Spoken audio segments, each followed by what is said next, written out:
इस सिस्टर का नाम गोमती है और ये सिस्टर यूपी से हैं और ये sister the God heaven church के साथ 3 साल से कनेक्टेड हुए और ये सिस्टर के जीवन की अद्भुत और बड़ी गवाही ये है। ये सिस्टर बताते हैं कि इनकी शादी के 5 साल होने से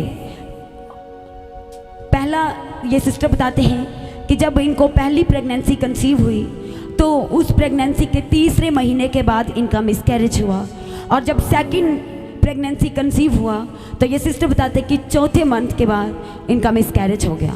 और ये सिस्टर बताते हैं कि उसके बाद डॉक्टर ने इस सिस्टर को कि अब आपके कंसीव करने के चांसेस जो है वो बिल्कुल ज़ीरो हो चुके हैं, आप नॉर्मल रीति से कंसीव नहीं कर पाएंगे और वैसे आप इसकी जो होप है, इसकी आशा है वो आप से छोड़ दो, क्योंकि आपकी जो इंटरनल बॉडी है वो वीक हो चुकी है मिसकैरेज के दौरान। और ये सिस्टर बताते हैं कि जब ये इस तरह से निराशा में चले गए तो लगातार इन्होंने डॉक्टर से सजेस्ट करना नहीं छोड़ा। और ये सिस्टर बताते हैं कि जब एक बार डॉक्टर के पास गए तो डॉक्टर ने बोला कि आप ट्राई कर लो, श्योर नहीं है, 100% नहीं है, आप एक बार ट्राई करो, आपका IVF के द्वारा ज़रूर आप बेबी ब्लेसिंग अपने जीवन में ले सकते हो। ये सिस्टर बताते हैं कि जब डॉक्टर ने इस तरह से बोला तो ये सिस्टर बताते हैं कि ये बहुत ज़्यादा निराशा में चले गए कि परमेश्वर ऐसे कैसे हो सकता है, मैं लगातार आप में बनी हुई हूँ और आप मुझे लज्जावान नहीं होने देंगे, क्योंकि प्रभु आपका वचन कहता है कि जो परमेश्वर की बाट जोते हैं वह कभी भी लज्जावान व शर्मिंदगियों को नहीं देखेंगे। और ये सिस्टर ने, क्योंकि इनके हस्बैंड जो है वो लुधियाना पंजाब में वर्क करते हैं और ये सिस्टर भी पंजाब में आ गए और ये सिस्टर ने 2023 से लेकर के 2024 के दौरान लगातार 1 साल संगति करना नहीं छोड़ा।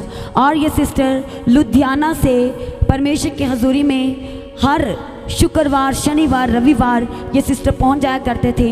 ये 1 दिन पहले ही परमेश्वर की हजूरी में पहुंचते थे और 3 दिन ये रुकते थे और उस दौरान ये सेवा भी करते थे। और ये सिस्टर बताते हैं कि जब ये परमेश्वर की हजूरी में आ रहे थे, ये सेवा कर रहे थे और इनकी एक ही प्रार्थना परमेश्वर के सम्मुख थी, एक ही प्रेयर रिक्वेस्ट थी कि परमेश्वर आप मुझे शर्मिंदगी में नहीं रहने देंगे।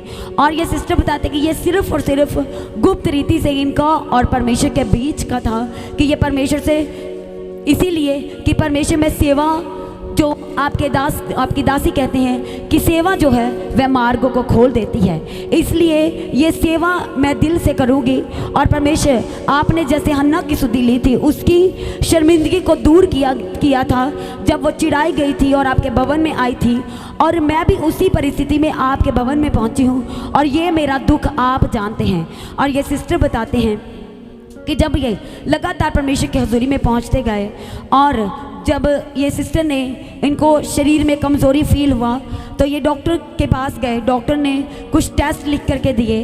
तो ये सिस्टर बताते हैं कि जब वो टेस्ट करवाए गए तो डॉक्टर ने इन्हें बताया कि आप 3.5 महीने से ऊपर आपका कंसीव हो चुका है, आप प्रेग्नेंट हो चुके हैं। ज़ोरदार ताली के साथ इस गुड न्यूज़ के लिए परमेश्वर का धन्यवाद करें।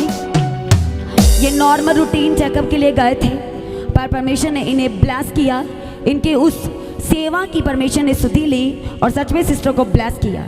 और ये सिस्टर बताते हैं कि ये सच में उस दौरान बहुत ही ज़्यादा शॉक्ड हो गए कि सच में परमेश्वर ने मेरी प्रार्थना को इतना नज़दीकी से सुना। और ये सिस्टर बताते हैं कि डॉक्टर ने इस सिस्टर को सजेस्ट किया था कि आपकी जो प्रेगनेंसी है उसमें आपको बड़ा ध्यानपूर्वक रहना है। और ये सिस्टर बताते हैं कि जब भी ये चेकअप के लिए जाते थे, अपनी प्रेगनेंसी के नॉर्मल चेकअप के लिए जाया करते थे, तो तब जब भी ये सिस्टर बताते हैं कि इनके चेकअप होना, इनके सोनोग्राफी होना, तो डॉक्टर ने यही बताना कि सब नॉर्मल है, आपका बेबी हेल्दी है, आप बिल्कुल नॉर्मल है। और ये सिस्टर बताते हैं कि जब डिलीवरी का समय आया तो डॉक्टर ने इन्हें बोला था कि आपका थोड़ा समय लगेगा, आपको अभी ऑपरेशन थिएटर में लेके जाने के लिए आपका 3रा नंबर है और आपका जो है कॉम्प्लिकेशंस ना होने के बराबर भी फिर भी आपका जो सर्जेरियन होना है तो आपको वेट करना होगा। ये सिस्टर बताते हैं कि ये उसके लिए वेट करने के लिए तैयार हो गए। पर ये सिस्टर बताते हैं कि कुछ ऐसा हुआ कि इनका नंबर पहले आ गया और डॉक्टर ने बोला था कि थोड़ा समय लगेगा। और ये सिस्टर बताते कि लगातार ये प्रार्थना में बने हुए थे और शुक्रवार की फास्टिंग प्रेयर परमेश्वर की हजूरी से चल रही थी। और ये सिस्टर बताते कि उसे ये लगातार सुन रहे थे, सुनते ही जा रहे थे पूरे परिवार के साथ। और ये सिस्टर बताते हैं कि हॉस्पिटल में ही इनका परिवार अपने घुटनों पे आकर के प्रार्थना कर रहा था। और जो डॉक्टर ने बोला था कि समय लगेगा, 5 मिनट के अंदर अंदर इनका डिलीवरी हुई जोरदार ताले के साथ। इसके लिए भी सारी कलीसिया परमेश्वर का धन्यवाद करें, जोरदार ताले के साथ। और ये सिस्टर बताते हैं कि जब डिलीवरी का समय आया था तो उस समय बताते हैं ये सिस्टर कि बेबी के पेट के अंदर कुछ कचरा चला गया था, यानी कि बच्चे ने डिलीवरी के दौरान पेट वो गर्भ में ही पोटी कर दिया था।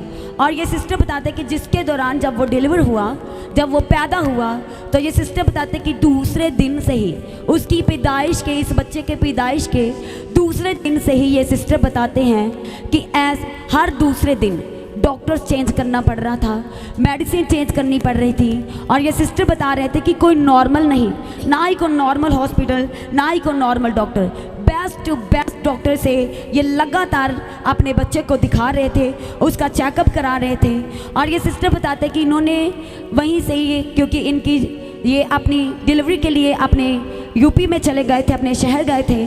और वहीं से ये सिस्टर बताते कि जब 5 महीने बीत गए और हर 2 महीने के बाद बेबी को चेकअप के लिए, उसकी मेडिसिन के लिए, डॉक्टर्स के लिए, हॉस्पिटल के लिए, ये सिस्टर बताते कि इतना ज़्यादा जद्दोजहद हो रही थी। और ये सिस्टर बताते कि 5 महीने बीत गए और ये सिस्टर बताते कि इन्होंने ठाना कि अब बस इसके आगे कोई डॉक्टर नहीं, मुझे परमेश्वर की हजूरी दी गॉड हेवन चर्च में जाना है, क्योंकि ये बच्चा जो है मुझे परमेश्वर ने अपनी जीवित हजूरी दी गॉड हेवन चर्च से दिया है।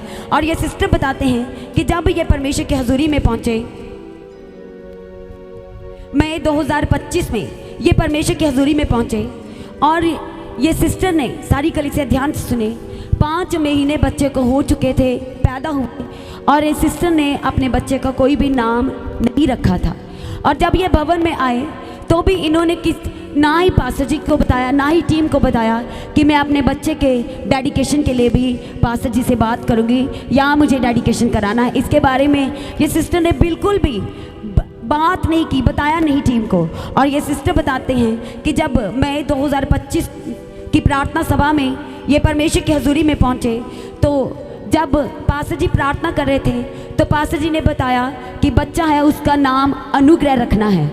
और इसके बारे में बताया नहीं था, और ऐसे ही पास्टर जी ने प्रार्थना सभा के दौरान बोल दिया था कि यहाँ एक बच्चा है, उसका नाम रखना है अनुग्रह। और ये सिस्टर पास्टर जी के दोबारा जब प्रार्थना सभा समाप्त हुई तो ये सिस्टर पास्टर जी से मिले, तब इस सिस्टर ने अपने बच्चे को डेडिकेट करवाया और पास्टर जी ने नाम बताया। और ये सिस्टर बताते हैं कि जब इसका नाम पास्टर जी ने अनुग्रह रखा और जब ये प्रार्थना सभा को अटेंड करने के बाद, मई 2025 के प्रार्थना सभा को अटेंड करने के बाद अपने घर में गए, तो ये सिस्टर बताते कि उस दिन से लेकर के आज के दिन तक बच्चा भला चंगा है, कोई मेडिसिन नहीं है और कोई भी डॉक्टर को चेकअप नहीं है, किसी तरह का कोई ट्रीटमेंट नहीं चल रहा। इस अद्भुत और बड़ी गवाही के लिए ये परमेश्वर, जैसे परमेश्वर का वचन कहता है कि बालक लड़के परमेश्वर के दिए हुए मिरास है, और सच में परमेश्वर ने मिरास दी है, गिफ्ट दिया है, इनकी सुधि ली है, इनकी सेवा को परमेश्वर ने याद किया है और बड़ी गवाही के साथ खड़ा किया। जोरदार ताली के साथ सारी कलीसिया परमेश्वर का धन्यवाद करे, जोरदार ताली के साथ। और ये इन्होंने सेवा करना नहीं छोड़ा, हालेलुया, सेवा करना नहीं छोड़ा। और कितने साल से इनका बेबी नहीं हो रहा था, इन्होंने बताया था, आई थिंक सिस्टर बताओ, 5 साल से। हालेलुया, कितने को समझ में आ रहा है। और डॉक्टर ने कुछ और ऑप्शन दिया था पर इन्होंने बोला no end ever, hallelujah. But इन्होंने लगातार काम किया परमेश्वर की उपस्थिति में, और लगातार प्रार्थना करवाया और लगातार सेवा की, और गवाही आपके सामने में है, हालेलुया। और जिस दिन इस बेबी का नाम रखना तो मुझे नहीं पता था ये डेडिकेशन करवाना चाहते, या मुझे तो पता भी नहीं था। तो जब मैं नीचे ले हम प्रेयर करने के लिए आई तो अचानक से, एक्चुअली यहाँ प्रभु मुझे बात कर रहे थे, बहुत देर से बता रहे थे मुझे, तो मैं कंफर्म कर रही थी मैं कि क्या सच में अनुग्रह परमेश्वर बात करता। अनुग्रह मुझे नहीं पता किसके लिए, और मुझे पता ही नहीं था कि कोई छोटा बेबी, वो भी बेबी बॉय, मुझे तो पता नहीं था इनका बेबी बॉय इस तरह से कोई है यहाँ पर, मुझे नहीं मालूम था। फिर मैंने जब परमेश्वर से पूछा कि फिर मैंने बोल दिया, पवित्र आत्मा ने इतना फोर्स किया कि बोल दो, तो फिर मैंने बोल दिया हालेलुया। और जब बोला तो मैंने बोला कि परमेश्वर ने जो बुलवाया और कहा कि एक है जो जिसका बेबी है और उसका नाम अनुग्रह रखने के लिए परमेश्वर कह रहे हैं। तो मुझे नहीं पता था कि यही वो सिस्टर, उनका एक बेटा है और इसी का नाम अनुग्रह रखना। इसका मतलब क्या है, प्रभु जो भी दिया है ये सब अनुग्रह की वजह से हुआ है। परमेश्वर ने हन्ना पर दृष्टि की, दया की, और उसी प्रकार से परमेश्वर ने इन सिस्टर के ऊपर भी दया की और अनुग्रह की, और परमेश्वर का फेवर उतरा। और जो डॉक्टर से नहीं हो सकता वो परमेश्वर ने किया। बोलो हमें जो दवाई नहीं कर पाई, बोलो वो किसने किया, परमेश्वर के ग्रेस के द्वारा हुआ। बोलो आमीन।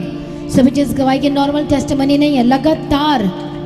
कौन है जो अपनी सच में तू दे या ना दे, कौन ऐसे बोल सकता, तू कर या ना कर, तू मेरा परमेश्वर था, है और रहेगा। अभी मैंने क्या बोला, जब सेवा करते हैं तब बंधन टूटते हैं, तब रास्ते खुलते हैं। कितने को समझ में आ रहा है?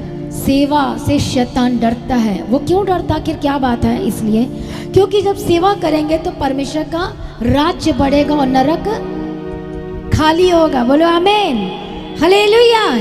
इस शैतान को ये पसंद नहीं है ये वाली जॉब, उसे नफरत है, क्योंकि वो भी यही जॉब करता था। लेकिन जब आप सेवा में शामिल हो जाते हैं, जब परमेश्वर के काम करने के लिए, इवेंजलिज्म का काम करने के लिए, चाहे किसी भी फील्ड में, किसी भी जगह में, किसी भी एरिया में, ये मतलब नहीं कि आपको पास्टर ही बन जाना, आपको रूह बचाना है, आपको आत्माएं बचाना है, परमेश्वर के तक पहुंचाना है, मेल और मिलाप कराना है परमेश्वर के साथ, और तब परमेश्वर आपको प्रतिफल देता है। बोलो आमीन, हालेलुया। दुआ सुन लई यसू ने मेरी उदासियां मुक गईयां। दुआ सुन लई यसू ने मेरी उदासियां मुक गईयां। दुआ दुआ दुआ दुआ दुआ दुआ दुआ दुआ दुआ दुआ दुआ दुआ सुन लई यसू ने मेरी उदासियां मुक गईयां। दुआ सुन लई यसू ने मेरी उदासियां मुक गईयां।